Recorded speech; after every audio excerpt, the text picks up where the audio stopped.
Electrician के लिए plier, neon tester और स्क्रू ड्राइवर के बाद अगर कोई इंपॉर्टेंट टूल है ना, वो है वायर स्ट्रिपर। मेरे पास अभी अब दो वायर स्ट्रिपर हैं। फर्स्ट है वो इंगो कंपनी का है, इसकी प्राइस लगभग 1000 रुपए के आसपास है। और सेकंड मेरे पास निपेक्स है, इसकी प्राइस लगभग 17 से 18,000 रुपए के आसपास है।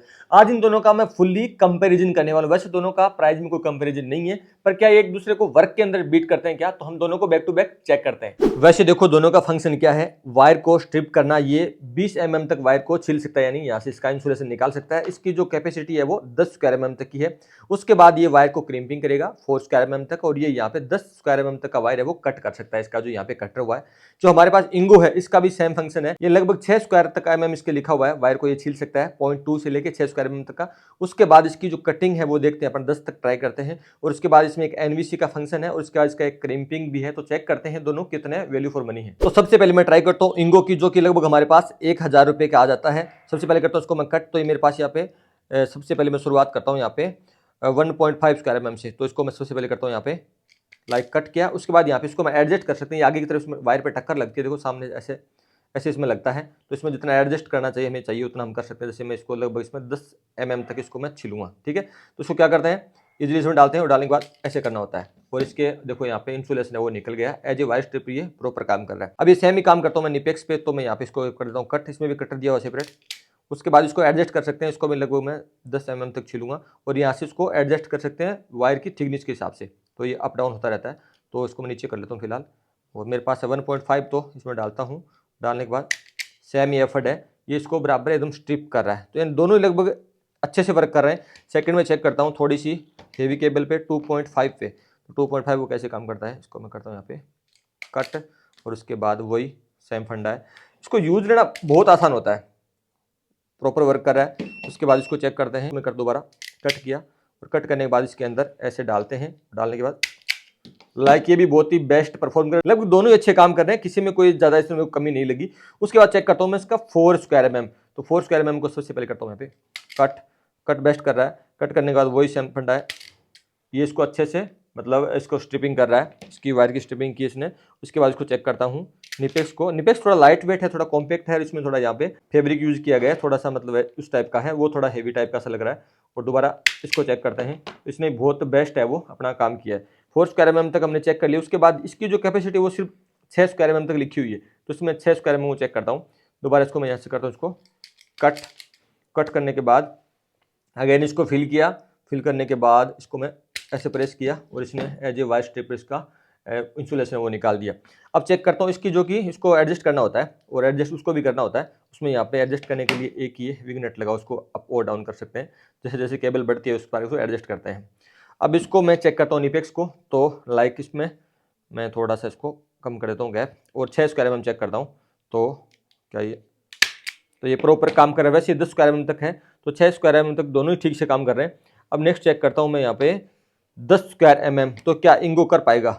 तो अब इसकी कैपेसिटी का पता लग जाएगा, क्या ये प्रॉपर कर पाएगा। तो इसके अंदर थोड़ा डालना मुश्किल होता है 10 स्क्वायर mm। तो डाला, प्रेस किया, और नो थोड़ा सा कम काम कर रहा है। दोबारा चेक करता हूँ, ये प्रॉपर डल नहीं रहा। तो ठीक है, कट कर रहा है 10 स्क्वायर mm तक। वैसे ज़्यादा हैवी पे नहीं यूज है, 6 तक के हम यूज लेते हैं। वायरिंग में बहुत ज़्यादा वायर होते हैं ना, वहाँ वायरों को छिल के वायरिंग करने के लिए। तो इसको इसके अंदर डालता हूँ। डालने के बाद 10 स्क्वायर mm इसने तो भाई कर दिया है बराबर एकदम। इसमें जो आप देख सकते हैं कोई भी कट नहीं लगा, और एज ए वायर स्ट्रिप ने इसको स्ट्रिप कर दिया है। अब बारी आती है इसकी, तो इसको भी हम चेक करते हैं क्या 200 ग्राम कर रहा है क्या।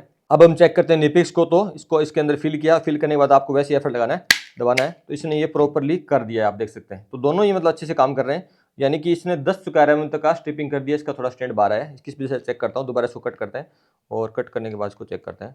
अगेन इसको किया पूरा कट करने के बाद इसको इसके अंदर फिल करते हैं। और फिल करके आपको इजीली थोड़ा सा इसको सेंटर में कर देता हूँ मैं, और इसको क्या करते हैं इजीली। तो इसने बहुत ही शानदार कर दिया है। थोड़ा सा काम करने के अंदर निपेक्स है वो ज़्यादा अच्छे से एफर्ट लगा रहा है, ये भी अच्छे से काम, मतलब दोनों में 19-20 का ही फर्क है। वैसे बोल तो कोई फर्क मेरे को लग भी नहीं रहा, खासकर ये थोड़ा सा बस कॉम्पैक्ट लाइट वेट तो वैसा ज़्यादा लग रहा है। इंगो भी बेस्ट काम कर रहे हैं, एज ए वायर स्ट्रिपर दोनों ही अच्छे काम कर रहे हैं। दोनों को as a crimping tool use करेंगे। तो सबसे पहले मैं देखो पहले वाला जो मैंने थिम्बल लगाया वैसे कर देता हूँ मैं कट, और ये मेरे 2.5 स्क्वायर mm है। तो वही सेम तरीका है हमारा। क्या करते हैं, सबसे पहले हम इसके अंदर करते हैं इसको फिल, और फिल करके इसको ऐसे पुश करते हैं, और पुश करने के तुरंत बाद इसमें डालता हूँ मैं एक थिम्बल को। मैंने थिम्बल को डाला और डालने के बाद मैं क्या करूँगा, इसमें देखो यहाँ पे एक दिया हुआ है स्पेशल 4 स्क्वायर mm तक का क्रिम्प करने के लिए। इसके अंदर मैंने फिल किया और सिंगल प्रेस कर दिया। इसने बहुत ही शानदार किया है। देखो यहाँ पे थिम्बल को बहुत ही बेस्ट चारों तरफ से इतना एकदम एफर्ट लगाया कि इसको पूरा एकदम स्क्वायर के अंदर कर दिया।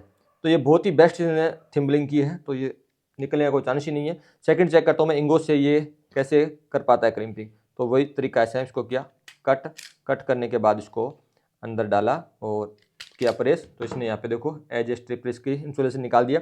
उसके बाद इसको डालते हैं इसके अंदर और अब चेक करते हैं कि क्या ये एज ए क्रिम्पिंग टूल काम करेगा। इसमें देखो यहाँ पे क्रिम्पिंग के लिए सिर्फ ये दिया हुआ है, कोई स्पेशल कुछ नहीं है। तो इसको इसके बीच में डालता हूँ और डाल के मैं इसको दबाता हूँ। तो इसने कुछ ऐसा काम किया है। तो बहुत ज़्यादा ये मतलब स्ट्रॉन्ग नहीं है, तो निकल भी गया। और थोड़ा सा मुश्किल है इसमें, ये जो as a crimping tool best काम नहीं करे। देखो यहाँ पे थोड़ी इसमें जगह बची हुई है, इसमें यहाँ पे जगह इतनी बच जाती है। तो ये proper as a crimping tool तो काम बिल्कुल भी नहीं कर रहा।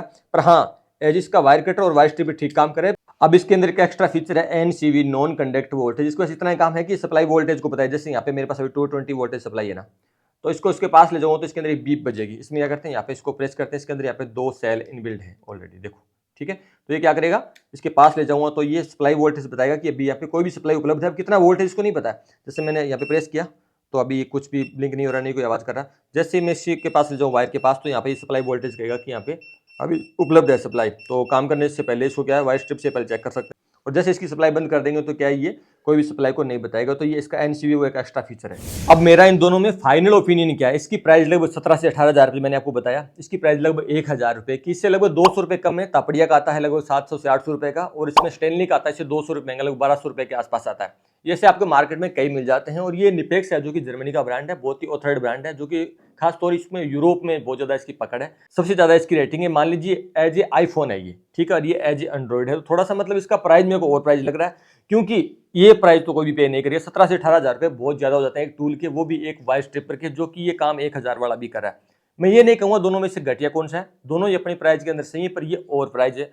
और इंगो का है वो फिर बहुत ज्यादा वैल्यू फॉर मनी है। 1,000 रुपये में ये अपने सारे काम बहुत ही बेस्ट कर रहा है। ये एज ए वायर स्ट्रिपर भी बेस्ट काम कर रहा है, वायर कटर भी बेस्ट काम कर रहा है, क्रिम्पिंग वायर ये काम नहीं कर रहा है। इसका NCV जो है वो ठीक ठाक काम कर रहा है, और इसके जो सारे फंक्शन है बहुत ही परफेक्टली वर्क कर रहे हैं। एज ए वायर स्ट्रिपर ये बेस्ट काम कर रहा है, as a wire cutter 10 square mm तक ये बेस्ट काम कर रहा है। उसके बाद ये as a crimping tool 4 square mm तक ही बहुत ही बेस्ट काम कर रहा है। दोनों ही टूल अपनी अपनी जगह बेस्ट है। मैं हमेशा आपको 2 बात बोलता हूँ, एक आपको हमेशा अच्छे टूल्स खरीदने चाहिए अपने धंधे को इंप्रूव करने के लिए, चाहे वो किसी भी कंपनी का हो, चाहे मार्केट से खरीदो चाहे ऑनलाइन खरीदो। सेकंड, आपको अच्छी बुक खरीदनी चाहिए जिसमें आपको डेली रूटीन में जो आप काम करते हो वो आपको देखने को मिले। लाइक जैसे ये मेरी बुक है टूसिया tech industrial electrical master guide. इसके अंदर मैंने इंडस्ट्री के महत्वपूर्ण 25 टॉपिक अवॉइड किए। साथ ही मैंने इलेक्ट्रिकल इंटरव्यू में बैठने के दौरान आपको जो भी क्वेश्चन पूछ रहे थे वो लगभग 900 के आसपास मैंने सारे क्वेश्चन इसके अंदर ऐड किए। तो कहीं भी इंटरव्यू जाने से पहले इस बुक को आप पढ़ के जाना। और दैनिक जीवन में जो आप काम जितने में ट्रायल शूटिंग जितने प्रॉब्लम को फाइल फाइंडिंग करते हो वो सारे के सारे मैंने इस बुक में लिखे कि पहले आपको क्या चेक करना चाहिए। मोटर काम नहीं करे तो कौन कौन से पार्ट चेक करें, इसकी बॉडी का रेजिस्टेंस चेक करें क्या, इसकी वाइंडिंग का रेजिस्टेंस क्या, इसका बॉडी का जो लीकेज चेक करें क्या, मेगा से कैसे टेस्टिंग करें, इसकी अर्थिंग कैसे चेक करें। टोटल चीज मैंने इसके अंदर लिखी हुई है। जैसे कोई स्टार्टर काम नहीं करा तो आपको सबसे पहले क्या चेक करना चाहिए। इस बुक का लिंक है मेरे वीडियो के डिस्क्रिप्शन के अंदर है, वहां पे जाकर टूसिया टेक एप्लीकेशन को डाउनलोड करना है, उसको रजिस्ट्रेशन करना है। उसके बाद ई बुक सेक्शन में जाके आपको ये बुक खरीद लेनी है और आपको लाइफ टाइम वहां पे देखने को मिलेगी।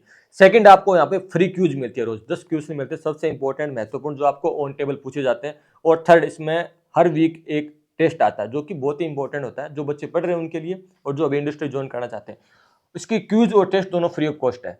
तो जल्दी जाओ जल्दी पाओ। हमेशा एक बात बोलूंगा, अच्छे टूल खरीदो, अच्छी बुक खरीदो, अपने करियर को बूस्ट करो। जो इलेक्ट्रिकल फील्ड है ऐसा फील्ड है कि अगर इसमें आप सीखोगे नहीं तो आप पिछड़ जाओगे, आप हेल्परों से पीछे चले जाओगे। अगर आज आपके पास पोस्ट है वो भी एक दिन डाउन चली जाएगी, क्योंकि इसमें आपको रोज सीखना पड़ता है। अगर आप एज ए हेल्पर काम करो तो एक दिन आप बहुत ही अच्छे पोस्ट पे चले जाओगे, आप एज ए पूरे ठेकेदार एज ए मान ली पूरे HOD बन जाओगे, पर आपको सीखना पड़ेगा। चलो हम मिलते हैं नेक्स्ट वीडियो में नेक्स्ट टाइम।